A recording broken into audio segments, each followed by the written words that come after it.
কাওয়াখালীতে প্রধানমন্ত্রীর সভায় যোগ দিতে কলকাতায় এসে বাগডোগরা বিমানবন্দরে এসে পৌঁছলেন বিজেপি নেতা অভিজিৎ বন্দ্যোপাধ্যায়। এদিন সকালে কলকাতা থেকে বিমানে করে বাগডোগরা বিমানবন্দরে এসে পৌঁছন তিনি। এরপরই সাংবাদিকদের মুখোমুখি হয়ে তিনি বলেন, আজকে ভাষণ দিব কিনা তা জানি না, তবে আগে মঞ্চে পৌঁছই। রাজ্যে সাংঘাতিক খারাপ অবস্থা, 356 ধারা জারি করা অবস্থা রয়েছে। সন্দেশখালীতে মা বোনদের উপর অত্যাচার করা হলো, মুখ্যমন্ত্রী একদিনও যাননি। এই এলাকার এমপি একদিনও যায়নি। রাজ্যের মুখ্যমন্ত্রী আমার কাছে গোলা পাবে। বাংলায় লোকসভা নির্বাচন যদি অবাধ হয় তাহলে বিজেপি রাজ্যে ভালো করবে, তৃণমূল এমনকি মুছেও যেতে পারে। তমলুকে আমি দাঁড়াচ্ছি না, যদি দল বলে দাঁড়াবো। রাজ্যের পরিস্থিতি নিয়ে প্রধানমন্ত্রীর কাছে কিছু বলার আছে, সেই প্রসঙ্গে তিনি বলেন, যদি সেই সুযোগ হয় অবশ্যই বলবো। খারাপ অবস্থা, এই রাজ্যে কোনো আইন শৃঙ্খলা নেই। পুলিশ দেখছেন সাধারণ মানুষকে কিভাবে হ্যারাস করছে এবং সেটা ওপর মহলের নির্দেশে করছে। সাংবাদিকদের কিভাবে হ্যারাস করছে সেটা ওপর মহলের নির্দেশে করছে। এটাকে কি আইন শৃঙ্খলা বলে? তারা মানুষের রোষ, সাধারণ মানুষের যে ক্ষোভ, সেটাকে সামলাতে পারছে না। সাংবাদিকরা সেটা তুলে ধরছেন, সাংবাদিকদের অ্যাটাক করছে। এটা তার চূড়ান্ত অগণতান্ত্রিক অবস্থা। এটা আর বেশি দিন চলতে পারে না। আমার কালকে একটা ইন্টারভিউতে জিজ্ঞেস করেছিলেন যে রাষ্ট্রপতি শাসনের 356-এর মতো পরিস্থিতি আছে কি না। আমি ক্লিয়ারলি বলেছি, হ্যাঁ আছে, 356 করা দরকার। সন্দেশখালীতে কী হলো? মা বোনদের ওপর অত্যাচারের মুখ্যমন্ত্রী একদিনও যাননি। সেই এলাকার যিনি এমপি সেদিনে তিনি একদিন যাননি, তাই তো? একদম তাই না? গান বাজনা করছিলেন। এটা কি আপনার কি মনে হয় রাজ্যের মুখ্যমন্ত্রী রাজ্য চালাতে সম্পূর্ণভাবে ব্যর্থ? গোল্লা পাবেন আমার হাতে, গোল্লা, বিগ জিরো।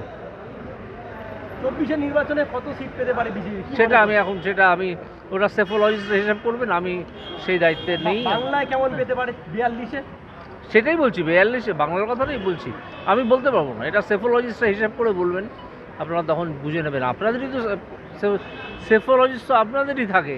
এটা কেমন হতে পারে, আর ফল কেমন হতে পারে? আমার ধারণা, নির্বাচন যদি অবাধ হয় এবং রিগিংটাকে যদি আটকানো যায় তাহলে অসম্ভব ভালো রেজাল্ট হবে।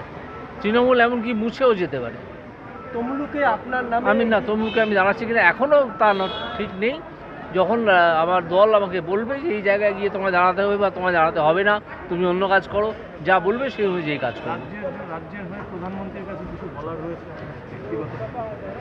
না, সে সুযোগ বা পরিসর তো পাওয়া যাবে না। যদি পাওয়া যায় তাহলে আমি নিশ্চয়ই বলবো।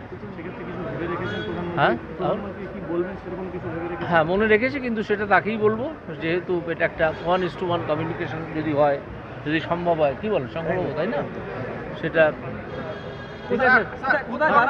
উত্তরবঙ্গ আগাগোড়াই বঞ্চিত হচ্ছে বিভিন্ন দিক থেকে। হ্যাঁ, তো উত্তরবঙ্গকে নিয়ে কি আপনি বিশেষ কিছু ভাববেন? নিশ্চয়ই, উত্তরবঙ্গের অনেক উন্নয়নের বাকি আছে, অনেক।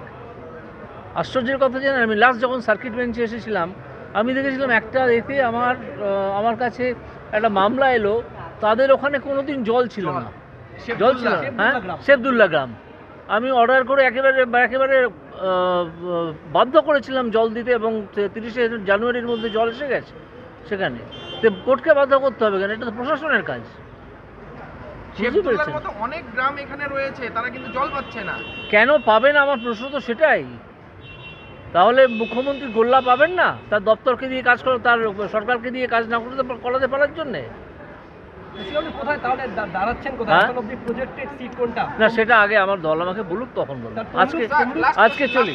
সন্দেশখালীতে শেখ শাহজাহানের যখন তলব করে, সিবিআই তলব করে, তার মানে কল রেকর্ডে অনেকের নাম উঠে এসেছে, কিন্তু তিনি সেই বিষয়গুলি এড়িয়ে যেতে চেয়েছেন। হ্যাঁ, সবাই এড়িয়ে যাবে, যারা অপরাধ করেছে তারা অপরাধ তো এড়িয়ে যাবে। কি বলেন শঙ্করবাবু, তাই না? এই প্রশ্নের উত্তরটা শঙ্করবাবুকে দিতে বলুন, শঙ্করবাবু আরো ভালো বলবেন। ঠিক আছে। আপনার বাইক কেনার স্বপ্ন এবার হবে পূরণ, কারণ আমান হোন্ডা নিয়ে এসেছে একেবারে স্বল্প ডাউন পেমেন্টে বাইক বা স্কুটার কেনার সুবর্ণ সুযোগ। বিনা অ্যাকাউন্ট, লো সিভিল, ন্যূনতম ডকুমেন্টে আজই নিয়ে যান স্বপ্নের বাইক আপনার বাড়িতে। অতিরিক্ত ছাড় পেতে আজই যোগাযোগ করুন বামনহাট আমান হোন্ডা শোরুমে। শর্তাবলী প্রযোজ্য। যোগাযোগ করুন 9002805414।